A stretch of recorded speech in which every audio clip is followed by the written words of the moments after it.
내 인생은 그날 산산조각 났다.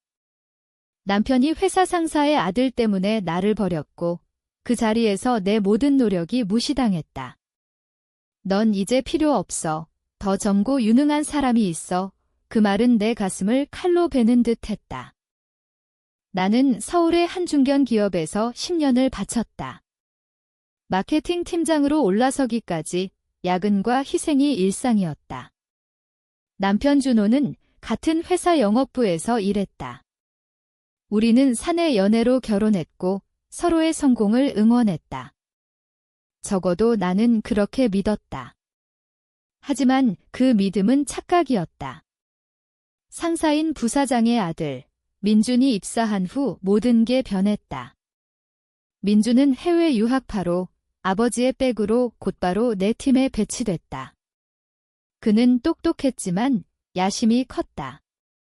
준호와 민준은 금세 가까워졌다. 그들의 대화는 점점 길어졌고 나는 그걸 단순한 동료 관계로 봤다. 어느 날 저녁, 집에 돌아오니 준호가 짐을 쌌다.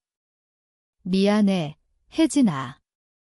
민준과 나, 우리는 진심이야. 그의 눈빛은 죄책감이 아니라 해방감으로 빛났다.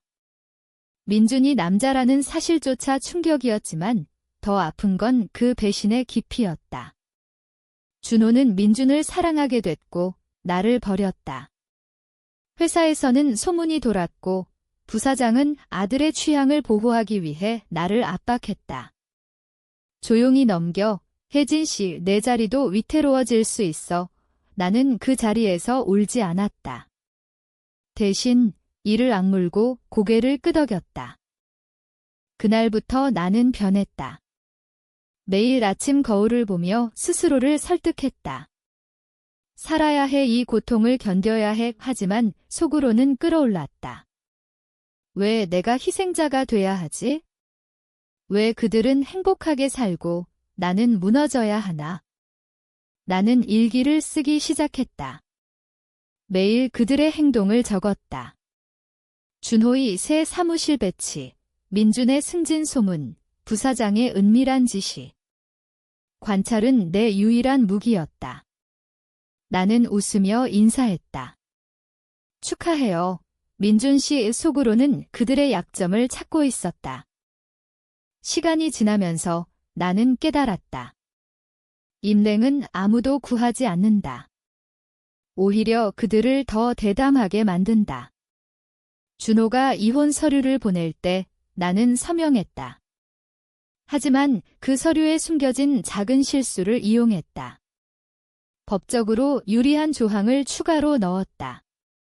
변호사를 고용하지 않고 스스로 공부했다. 밤새워 책을 읽고 온라인 포럼을 뒤졌다. 내 심장은 차갑게 식어갔다. 이건 시작이야. 나는 생각했다.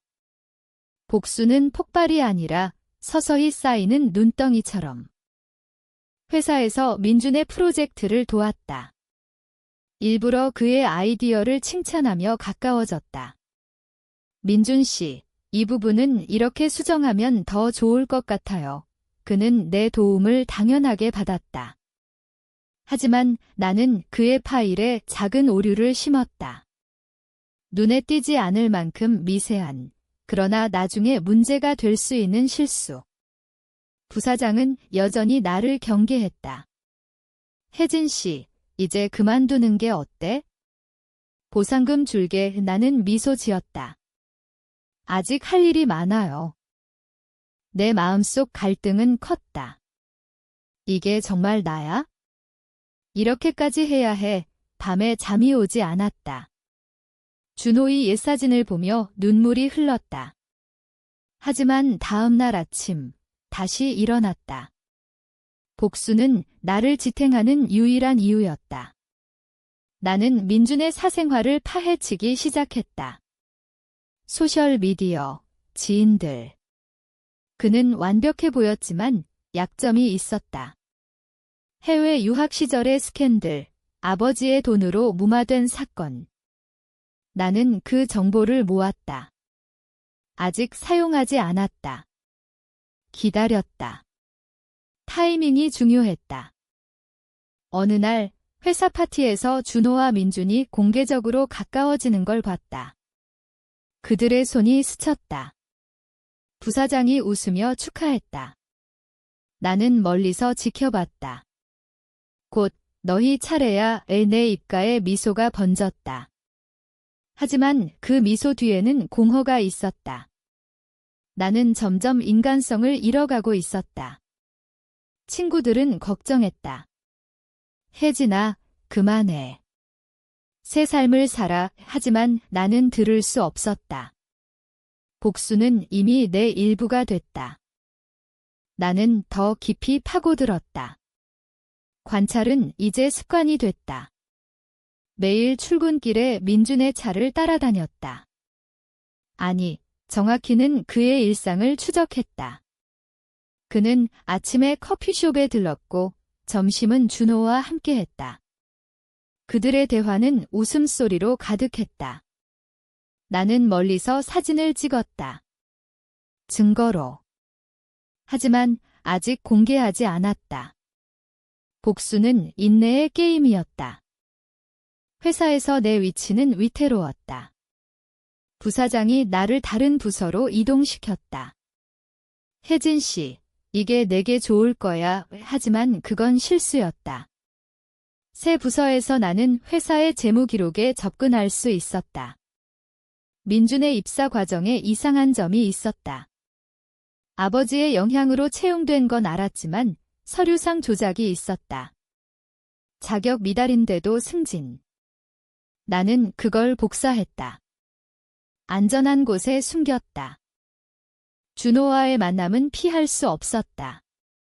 이혼 후 첫 대면에서 그는 말했다. 혜진아, 미안해. 하지만 행복해. 그의 눈은 빛났다. 나는 대답했다. 나도 그래. 거짓말이었다. 속으로는 내 행복을 빼앗을 거야 라고 중얼거렸다. 그날 밤 나는 울었다. 왜 내가 이렇게 변했지? 원래 나는 착한 사람이었는데. 하지만 배신의 상처는 깊었다. 임랭으로 버티던 시절이 끝났다. 이제 행동할 때였다. 나는 민준을 조종하기 시작했다. 그의 프로젝트에 참여하며 일부러 칭찬을 늘렸다. 민준 씨는 정말 천재예요. 그는 기뻐했다. 자만심이 그의 약점이었다. 나는 그를 부사장의 적대 세력과 연결시켰다. 회사 내 파벌이 있었다. 부사장의 라이벌인 전무가 민준의 아이디어를 훔치게 유도했다. 은밀하게. 민준은 모르고 전무는 이득을 봤다. 결과적으로 부사장의 프로젝트가 지연됐다. 이 과정에서 내 영혼이 달아갔다. 매일 거울을 볼 때 눈빛이 달라졌다. 차갑고 계산적. 친구 하나가 물었다. 혜진아, 너 괜찮아? 너무 마른 것 같아. 나는 웃었다. 일이 바빠오. 하지만 밤에 악몽을 꿨다. 준호의 얼굴이 비웃는 꿈이 깨어나면 이를 갈았다. 계속해야 해. 멈추면 내가 무너져. 부사장이 의심하기 시작했다. 나를 불러 물었다. 혜진 씨, 최근 프로젝트 지연에 대해 알아? 나는 태연하게 대답했다. 모르겠어요. 민준 씨가 담당하신 거잖아요. 그의 눈이 좁혀졌다. 민준은 당황했다. 아버지, 제가 실수한 건가? 부사장은 화를 냈다. 가족 내 균열이 생겼다. 나는 멀리서 지켜봤다. 만족감이 들었지만 동시에 죄책감이 스쳤다. 이게 오라? 준호가 찾아왔다. 혜진아, 왜 그래? 민준이 힘들어해. 그의 목소리에 걱정이 묻어났다. 나는 속으로 웃었다. 내가 나를 걱정할 때가 있었나? 대답했다. 도울게. 그리고 일부러 민준의 다음 계획에 함정을 팠다. 법적 문제. 회사 규정을 위반하는 부분을 유도했다.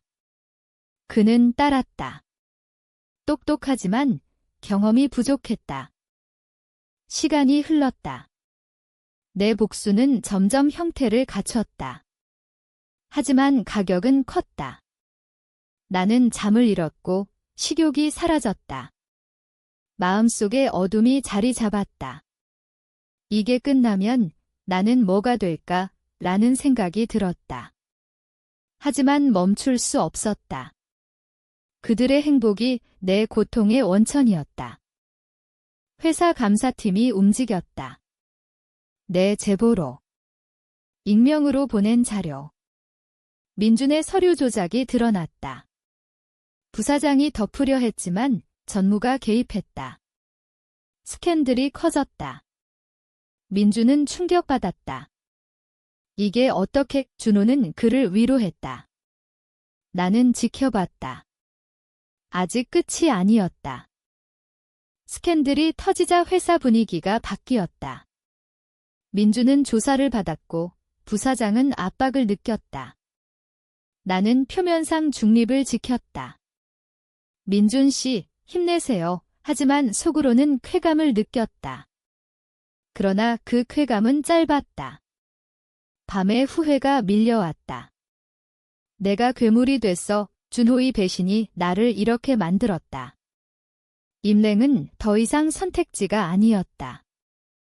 조사가 깊어지면서 민준의 과거가 드러났다. 해외 스캔들. 나는 그 정보를 언론에 흘렸다. 익명으로. 기사가 나왔다. 대기업 후계자, 해외 성추행 의혹. 민준은 부정했다. 거짓말이야. 부사장은 변호사를 동원했다. 하지만 여론은 들끓었다. 한국 사회에서 그런 스캔들은 치명적이었다. 준호가 나를 찾아왔다. 화가 난 얼굴로. 혜진아, 내가 한 짓이야. 나는 부정했다. 무슨 소리야? 그의 눈에 의심이 스쳤다. 똑똑한 그는 알아챘을지도 모른다. 긴장감이 높아졌다. 복수는 이제 위험해졌다. 그들이 반격할 수 있었다. 나는 더 조심스러워졌다. 증거를 숨기고 알리바이를 만들었다. 하지만 마음속 갈등은 커졌다. 이게 가치 있어? 내 인생을 망치면서 친구가 조언했다. 그만해, 혜진아.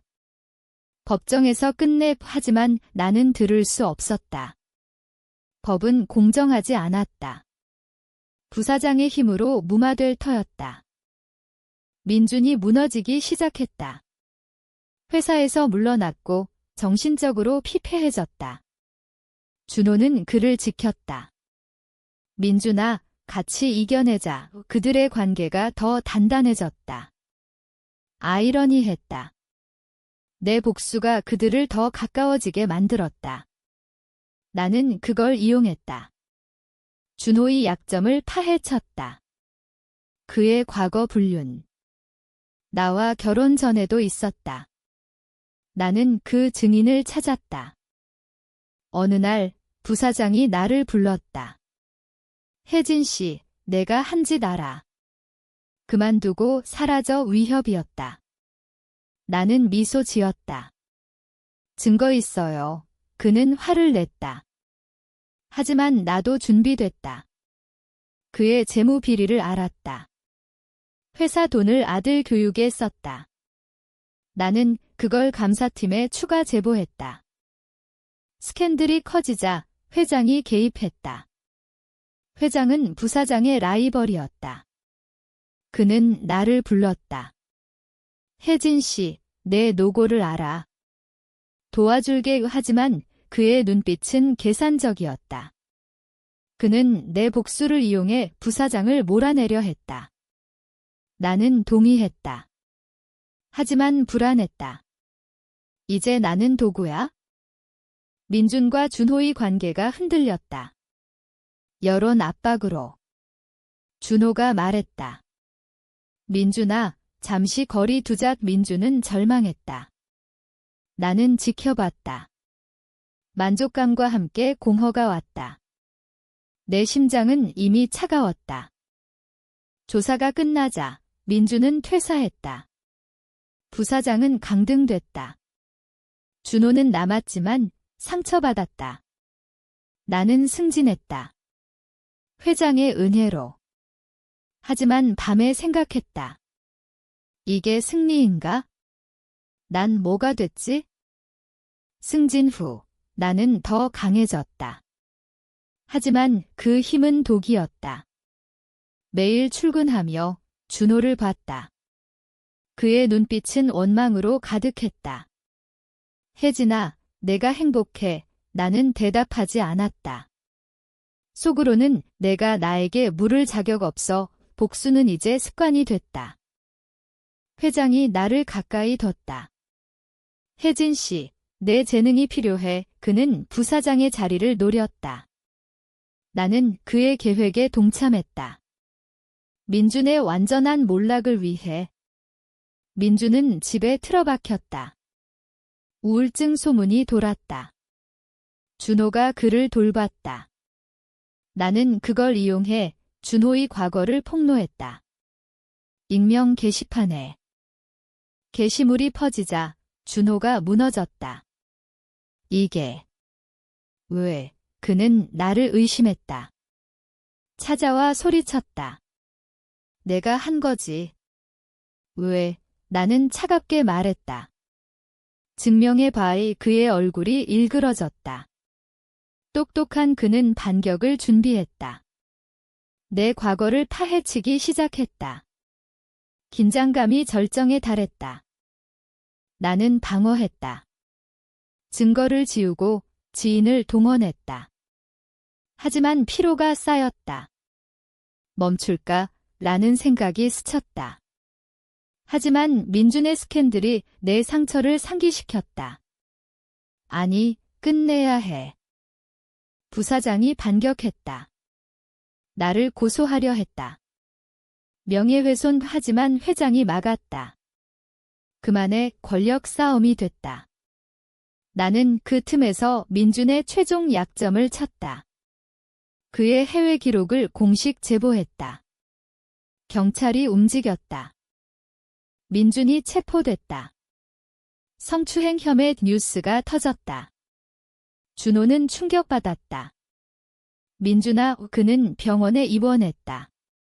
스트레스로. 나는 지켜봤다. 만족감이 들었지만 동시에 죄책감이 밀려왔다. 내가 사람을 망쳤어. 회장이 말했다. 잘했어. 혜진 씨, 이제 내 차례야. 그의 계획은 부사장을 완전히 몰아내는 거였다. 나는 도왔다. 하지만 불신이 생겼다. 그 다음은 나일까? 복수의 대가는 컸다. 나는 친구를 잃었고 가족이 멀어졌다. 밤에 혼자 울었다. 원래 나로 돌아갈 수 있을까? 민준의 재판이 시작됐다. 증인으로 불려갔다. 나는 증언했다. 그의 행동을 봤어요. 거짓은 아니었다. 하지만 과장됐다. 법정에서 그의 눈빛이 나를 노려봤다. 혜진 씨, 왜? 나는 무시했다. 재판은 길어졌다. 여론은 민준을 비난했다. 준호가 회복됐다. 그는 나를 찾아왔다. 혜진아, 그만해. 우리 모두 망할 거야. 의 그의 목소리에 절박함이 있었다. 나는 망설였다. 정말 그만둘까? 하지만 배신의 기억이 되살아났다. 늦었어. 부사장이 사임했다. 회장의 승리. 그는 나를 부사장으로 임명했다. 내 공이 컸. 하지만 나는 알았다. 그는 나를 이용한 거였다. 이제 나는 그의 꼭두각시. 민준이 유죄 판결을 받았다. 집행유예. 하지만 명예는 잃었다. 그는 사라졌다. 준호는 회사를 그만뒀다. 혜진아, 내가 이겼어. 그의 마지막 말. 나는 사무실에 앉아 창밖을 봤다.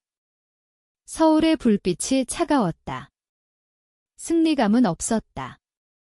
오히려 공허. 밤에 악몽이 이어졌다. 내 손에 피가 묻은 꿈, 이게 나야? 모든 게 끝났다. 민주는 해외로 도망쳤고 준호는 새 삶을 시작했다. 부사장은 은퇴했다. 나는 부사장이 됐다. 하지만 거울 속 나는 낯설었다. 회장이 말했다. 혜진 씨, 이제 안정됐어. 하지만 그의 눈에 야심이 보였다. 나는 미소 지었다. 다음 타겟은 너야? 복수는 끝나지 않았다. 그것은 내 일부가 됐다. 나는 여전히 관찰한다. 기다린다. 이게 정의인가 아니면 광기인가?